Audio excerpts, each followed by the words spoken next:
Good afternoon. Today is Wednesday, April 24th, 2024. I'm here at Doctor's Lake Marina. This is River Shark. We're going to see how long we anticipate and estimate how long it will actually clean.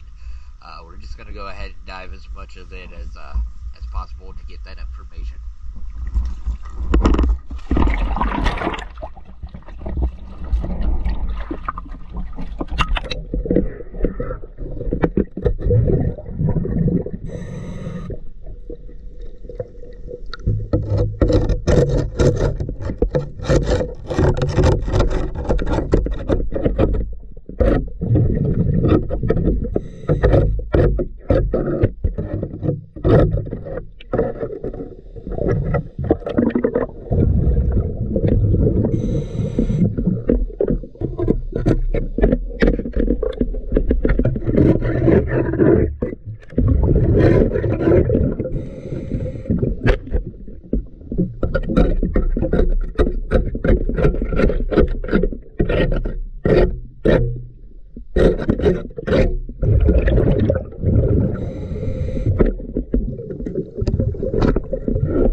So there is a lot of heavy growth on all of your running gear.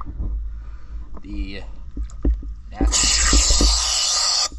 nastiness that is on the hull, there's a lot of hard growth, as we can see here, as well as a lot of nasty slime growth. I'm going to estimate about 2 to 2.5 hours.